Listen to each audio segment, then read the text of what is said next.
अब हमने ये तो जान लिया कि किसको बेचना है, पर ये जानना भी बहुत ज़रूरी है कि किसको नहीं बेचना है, क्योंकि हम ज़्यादातर अपना टाइम उन्हीं लोगों के पीछे लगाते हैं जिन्हें हमें नहीं बेचना होता है। जब तक हम ये नहीं समझ लेते कि किसको सेल नहीं करना है, तब तक हम गलतियाँ करते रहते हैं। हमें इन 4 कैटेगरीज के लोगों को सेलिंग नहीं करनी है। सबसे पहले कैटेगरी में वो लोग आते हैं जो आपसे अननेसेसरी गारंटी मांगते रहते हैं। सर, इसकी क्या गारंटी है कि ये प्रोडक्ट चलेगा ही चलेगा, ये काम करेगा ही करेगा। अगर आप कोई फिजिकल प्रोडक्ट बेच रहे हो तो उसकी कुछ ना कुछ गारंटी होती है और वो उस पर लिखी हुई होती है, तो आप उन्हें वो दिखा सकते हो। फिर भी अगर वो अननेसेसरी गारंटी मांगते रहते हैं तो आप उन्हें अवॉइड कीजिए। उन्हें प्यार से कह दीजिए कि सर, ये प्रोडक्ट आपके लिए नहीं बना है। हम हमारी टीम को भी यही सिखाते हैं कि अगर कोई आपसे अननेसेसरी गारंटी मांगता रहता है तो उन्हें बड़े पोलाइटली आप कह दीजिए कि सर, ये प्रोडक्ट आपके लिए नहीं बना है। दूसरी कैटेगरी में ऐसे लोग आते हैं जो हमसे डिस्काउंट मांगते रहते हैं। वो कहते हैं अगर आप डिस्काउंट दोगे तो ही हम प्रोडक्ट लेंगे, वरना हम प्रोडक्ट नहीं लेंगे। ऐसे लोगों को हमें अवॉइड करना चाहिए, क्योंकि ऐसे लोगों को हमारे प्रोडक्ट में कोई इंटरेस्ट नहीं होता। उनको प्रोडक्ट खरीदना ही नहीं होता, वो बस हमारा टाइम वेस्ट करते हैं। उनको हमारे प्रोडक्ट में जेन्युइनली कोई भी इंटरेस्ट नहीं होता। तीसरी कैटेगरी में हमारे रिलेटिव, हमारे क्लोज फ्रेंड आते हैं।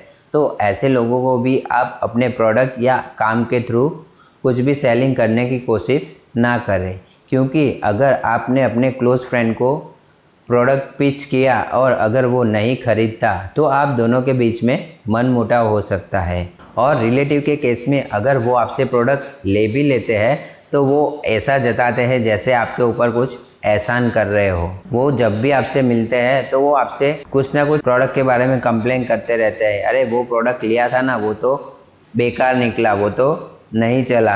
अगर वो प्रोडक्ट से सेटिस्फाइड होंगे तो भी आपसे कुछ ना कुछ फेवर मांगते रहते हैं। वो आपको कभी भी मोटिवेट नहीं करते, बल्कि कुछ ना कुछ ऐसा कह देते हैं जिससे आपका मूड भी खराब हो जाता है। फ्रेंड्स, हो सके तब तक ऐसे लोगों को हमें सेलिंग नहीं करनी चाहिए। ऐसे लोगों को हमें अवॉइड करना चाहिए। आपको लगता होगा कि इनको सेलिंग करना बहुत आसान होता है क्योंकि ये लोग हमें कई टाइम से जानते होते हैं, पर ऐसा बिल्कुल भी नहीं है। ये आपकी वर्स्ट सेलिंग होगी। चौथी कैटेगरी में ऐसे लोग आते हैं जो कहते हैं कि आप अभी डिस्काउंट दे दीजिए, हम आगे भी बहुत सारा काम करने वाले हैं, तो आप फ्यूचर के बारे में सोचिए, हमारा काम एक दिन का तो है नहीं, तो अभी आप हमें डिस्काउंट दे दीजिए। ऐसे लोगों को हमें अवॉइड करना चाहिए, क्योंकि उनके लिए बस पैसा ही सब कुछ होता है। वो पैसा कम कराने के बारे में ही सोचते रहते हैं, वो पैसों के बारे में ही सोचते रहते हैं। उनको मिलने वाली वैल्यू के ऊपर उनका ध्यान ही नहीं होता। तो हो सके तब तक इन 4 कैटेगरीज के लोगों को अवॉइड कीजिए।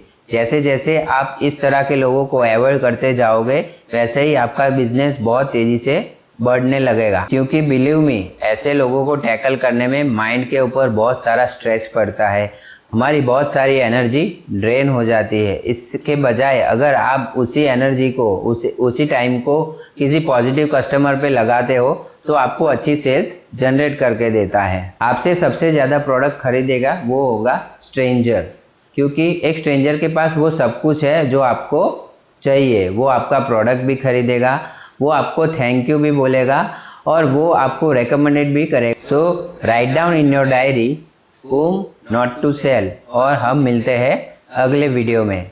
This is gratitude Minesh signing off until we meet again.